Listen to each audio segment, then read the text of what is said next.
मेरठ में देर रात एक वेडिंग रिजॉर्ट में भीषण आग लग गई, जिसके बाद पंडाल में भगदड़ मच गई। थोड़ी देर में शादी का मंडप आग की लपटों में घिर गया। गनीमत रही कि समय रहते सभी लोग सकुशल बाहर निकल आए, जिससे बड़ा हादसा होने से टल गया। शहर के बड़े वेडिंग पॉइंट में शामिल इस रिजॉर्ट में आग लगने की सूचना मिलते ही पुलिस और फायर ब्रिगेड की टीम मौके पर पहुंची और आग पर काबू पाया गया। बताया जा रहा है कि शादी के जश्न में जो पटाखे जलाए जा रहे थे, उन्हीं में से एक पटाखे ने वेडिंग पॉइंट में आग का तांडव मचाया। आपका नाम क्या है? मेरा नाम अरुण कुमार है। अरुण कुमार जी, क्या घटनाक्रम हुआ है? ये ग्रांड 5 NH58 पे है मंडप।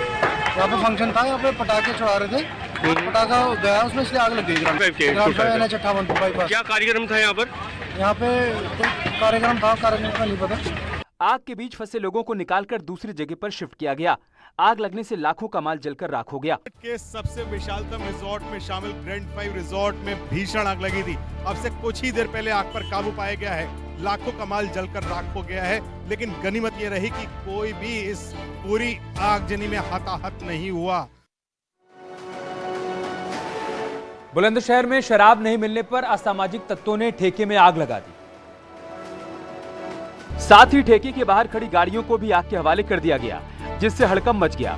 ठेके में मौजूद सेल्समैन ने इसकी सूचना डायल 100 को दी, जिसके बाद पुलिस मौके पर पहुंची और वहां मौजूद लोगों से पूरे मामले की जानकारी ली गई। घटना अरनिया थाना इलाके की है। हमने मना कर दी, हमें नहीं, हमें पता नहीं। यहाँ पे आके उन्होंने मेरे साथ बदतमीजी की, ताला तोड़ा। ताला तोड़ने के बाद में सर वो पेटी ले गई, 20 उसे ले गई, क्योंकि आज बंद थे सर, उस वजह से हम कैश जमा नहीं कर पाए। और उसके बाद में ताला तोड़ के और वो करने लगे। दरअसल अंबेडकर जयंती के मौके पर शराब की दुकान बंद थी, लेकिन गांव के ही कुछ असामाजिक तत्व दुकान खुलवाना चाहते थे। जब दुकान के अंदर मौजूद सेल्समैन ने शराब देने से इनकार किया, तो उन लोगों ने ठेके का ताला तोड़ दिया, जिसके बाद पहले शराब की पेटियां लूटी और गले में रखे हजारों रुपए भी लूट लिए। यहाँ पे आके उन्होंने मेरे साथ बदतमीजी की, ताला तोड़ा। ताला तोड़ने के बाद में सर वो पेटी ले गई, 20 पेटी करीब ले गई। कल का 40,000 रुपये कैश रखा था, उसे ले गई। यूपी के कई जिलों में आग की घटनाएं शुक्रवार को भी सामने आई।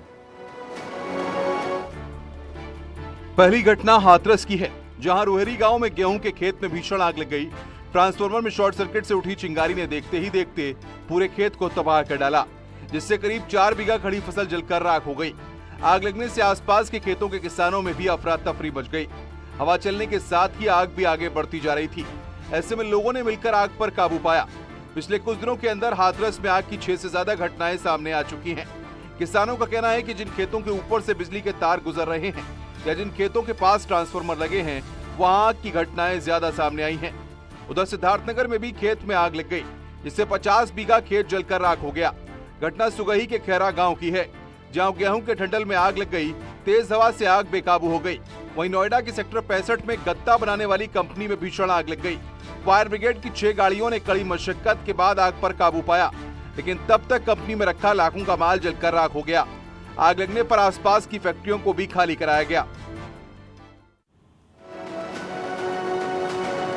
कासगंज में एक बार फिर से भूमाफिया पर प्रशासन का बुलडोजर चला है।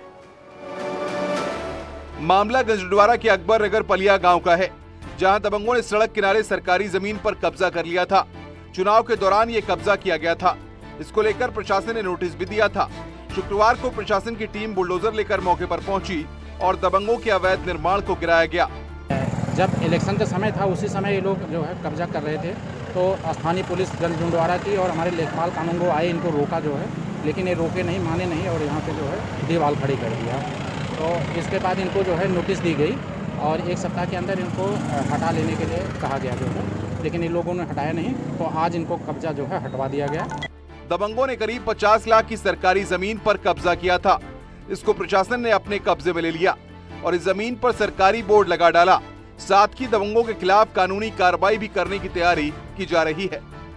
10 लोग काबिज थे जो है, और ये क्षेत्रफल लगभग 627 वर्ग मीटर था।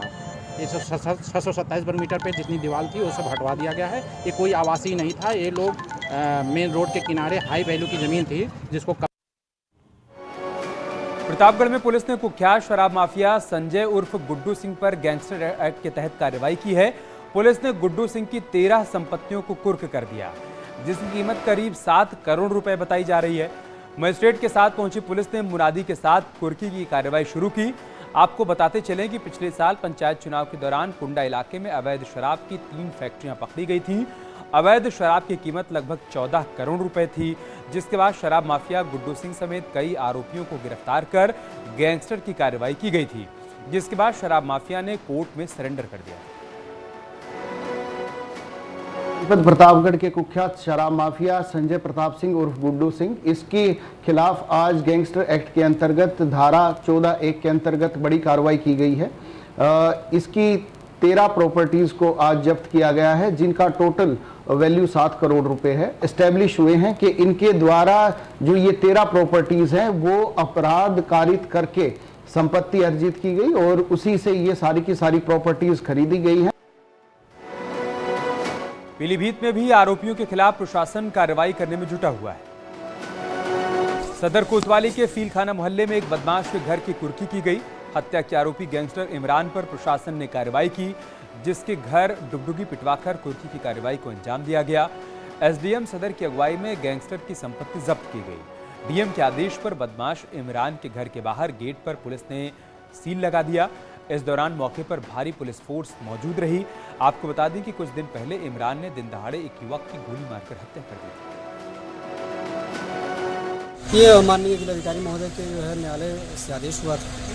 इमरान है, ये इनके घर की कुर्की का आदेश था, वही कुर्की की कार्रवाई करी गई है। यूपी के लोगों को आवारा पशुओं से जल्द ही निजात मिलने जा रही है। दिल्ली दौरे पर यूपी के पशुधन मंत्री धर्मपाल सिंह ने कहा है कि 1 साल के अंदर आवारा पशु की समस्या से यूपी की जनता को राहत मिल जाएगी। ये अन्ना जानवर न खेतों में और न ही सड़कों पर नजर आएंगे। हम गायों के जैसे जिनको आप छुट्टा पशु कहते हैं, हमारी मान्यता है और हमारी व्यवस्था है कि 1 साल में उत्तर प्रदेश में न तो किसानों के खेतों में और न सड़कों पर और न शहरों में कहीं छुट्टा पशु दिखाई नहीं देंगे। अन्ना पशुओं के लिए सरकार ने एक रोड मैप तैयार किया है, जिसके तहत गायों को गौशाला में रखा जाएगा और गौशाला में पशुओं के लिए सारी व्यवस्थाएं भी की जाएंगी। आश्रय बने हैं, जो हमारी गौशालाएं बनी हैं, उन गौशालाओं को व्यवस्थित करेंगे। अभी आज से ही 15 अप्रैल से 5 मई तक एक अभियान चलाकर सारी गौशालाओं का हमारे अधिकारी निरीक्षण करेंगे और उसके निरीक्षण के साथ उनकी व्यवस्था भी देखेंगे। उनके चारे का प्रबंध है, उनकी रखरखाव ठीक है। हमीरपुर में गुटखा कारोबारी के घर पड़ी सीजीएसटी की छापेमारी का एक वीडियो सामने आया है, जिसमें एक बेड के ऊपर नोटों के बंडल रखे दिखाई दे रहे हैं और मशीन से नोट गिने जा रहे हैं। बताया जा रहा है कि गुटखा कारोबारी के घर सीजीएसटी की छापेमारी में 6 करोड़ 31 लाख रुपए कैश बरामद हुआ था। आपको बता दें 12 अप्रैल को सुमेरपुर कस्बे के गुटखा व्यापारी जगत गुप्ता के ठिकाने पर कानपुर से आई सीजीएसटी की टीम ने 16 घंटे तक छापेमारी की थी। इस दौरान कारोबारी के घर में जगह जगह छुपा कर रखी गई नकदी को टीम ने बरामद किया। बताया जा रहा है कि ये सारा पैसा किचन और बेड के गत्ते में छिपा कर रखा गया था, जिसे गिनने के लिए बैंक कर्मियों को 3 मशीनों की मदद लेनी पड़ी। टीम को तलाशी के दौरान बड़ी मात्रा में सोना भी बरामद हुआ है। साथ ही संपत्ति से जुड़े कई दस्तावेज भी मिले हैं।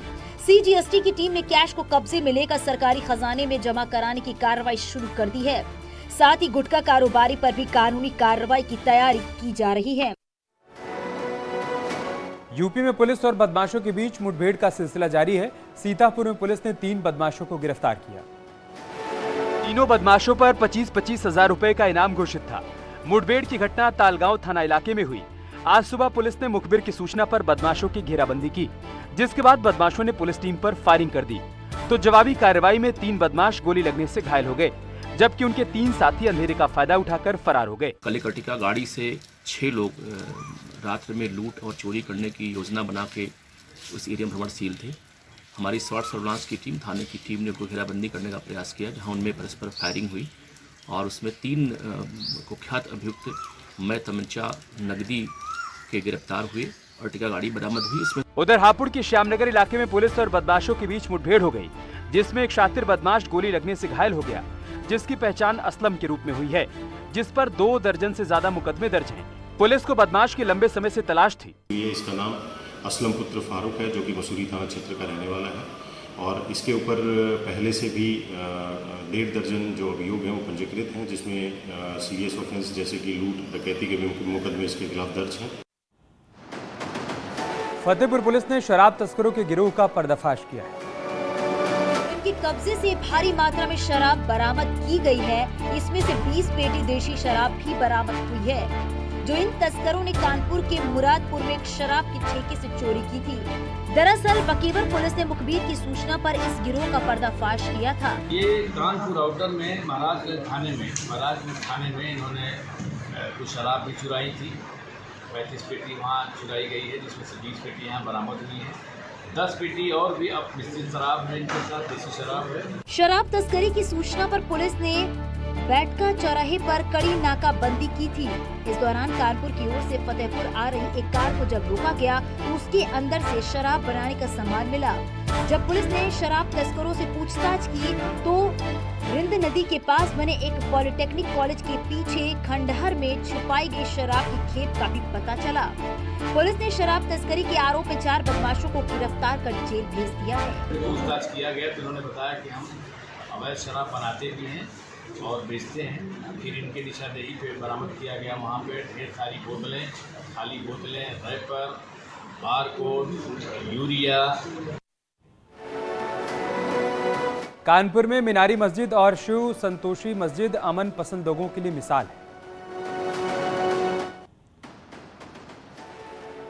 है। जब उनका बहुजा का टाइम होता है तो लाउडस्पीकर की यहाँ पर अजान नहीं होती है।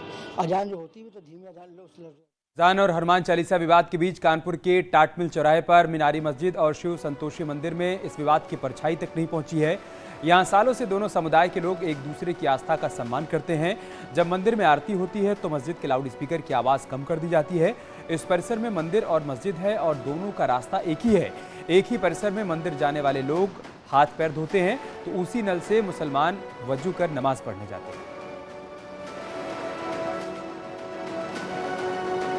कानपुर का एक ऐसा भी क्षेत्र है जहां एक ही परिसर में मंदिर और मस्जिद है।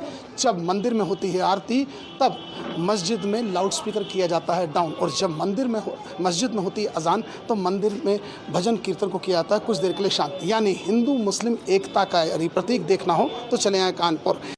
जब उनका बहुजा का टाइम होता है तो लाउडस्पीकर की यहाँ पर अजान नहीं होती है। अजान जो होती है तो धीमी अजान लोग होता है। इसी जगह यहाँ जब अजान होती है तो वो उनका भजन वगैरह जैसे गाते हैं मतलब करते हैं तो उसको वो स्लो कर देते हैं। अप्रैल महीने में कोरोना एक बार फिर से डराने लगा है। नोएडा में कोरोना की रफ्तार एक बार फिर से बढ़ने लगी है। 3 दिन के अंदर कोरोना के मामले दोगुने हो गए हैं, जिससे प्रशासन में हड़कंप मचा हुआ है। खास बात यह है कि जो कोरोना पॉजिटिव पाए गए हैं उनमें से कई स्कूल के बच्चे थे, जिसके बाद स्कूलों को एहतियात के तौर पर बंद करवा दिया गया है। नोएडा में पिछले 3 दिनों में कोविड मरीजों की संख्या दुगनी हो गई है। पिछले 24 घंटे की बात करें तो 44 नए मामले सामने आए हैं, जिसमें से 15 बच्चे ऐसे हैं जिनकी उम्र 18 साल से कम है, जिससे प्रशासन में हड़कंप मच गया है। कोरोना के बढ़ते मामलों को देखते हुए स्वास्थ्य महकमा भी अलर्ट मोड पर है।